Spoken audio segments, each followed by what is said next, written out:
Jua toka jua toka. Jua toka jua toka. Nianike kibangile changu kimendondoka.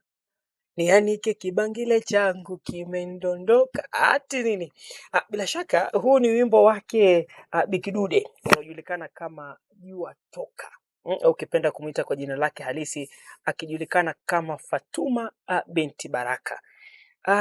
Binti Baraka alizaliwa mapema mwaka 1910 pale hivyo akikisia, kwa sababu mwenyewe pia anasema hakumbuki mwaka aliozaliwa.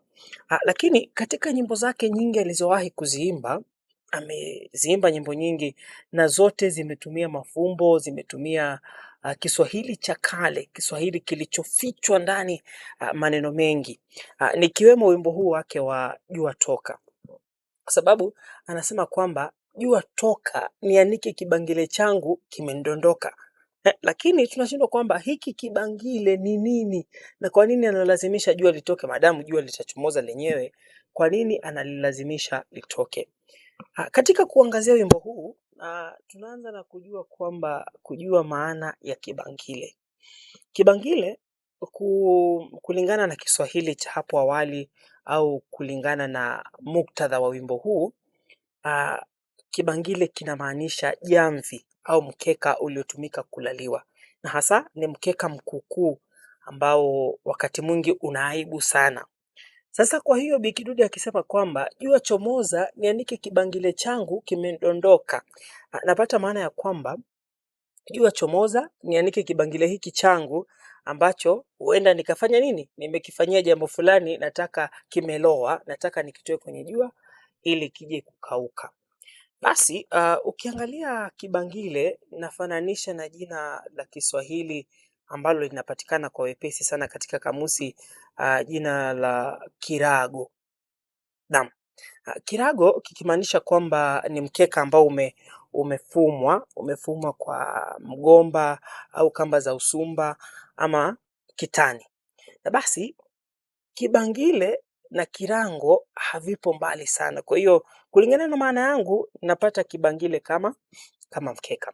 Basi katika kuelewa wimbo huu, Bi Kidude anasema kwamba jua toka, jua chomoza, analiamuru jua lichomoze ili apate kuanika kibangile chake. Kumaanisha amechoka sasa kuificha hii aibu, kwa sababu kibangile ni kama aibu, kwa sababu ni kikuukuu mwanzo, vile vile kimeloa. Huenda kwa mkojo, huenda kwa chochote kile. Kwa hiyo anataka jua lichomoze, aanike kibangile ili kifanye nini? Kikauke. Wimbo unatuambia kwamba ni kama ishara ya kwamba nimefika mwisho wa kuficha aibu yangu.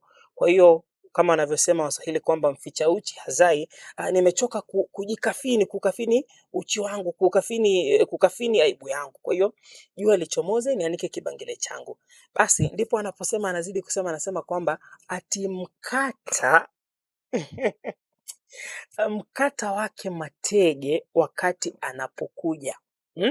Naliweka dhamira ya kumfulia koja. Wallahi nimegairi kiumbe hana nini? Hana moja. Akimaanisha kwamba huenda kuna mtu mmoja fulani walikuwa wakipendana. Anasema kwamba huyu jamani nilikuwa nimeazimia nikasema huyu namfulia koja, lakini anapokuja akinyatanyata, mwendo wa polepole, haji moja kwa moja, akajua kumbe huyu ni kiumbe asiye na moja. Kwa hiyo anasema haidhuru, potelea pote, jua chomoza nianike aibu yangu, nionyeshe walimwengu aibu yangu, na jua likitoka ni ishara ya kuleta mwangaza na kuleta mwanzo mpya. Kwa hiyo jua toka jua toka. Ati jua toka jua toka. Nianike kibangile changu kimendondoka. Nianike kibangile changu kimendondoka. Alafu anasema koroma haiwi nazi ijapo likatikatika. Usigombe na mkwezi hata akakasirika. Mzoea udalali hawezi kazi ya duka. Basi jua toka Bi Kidude.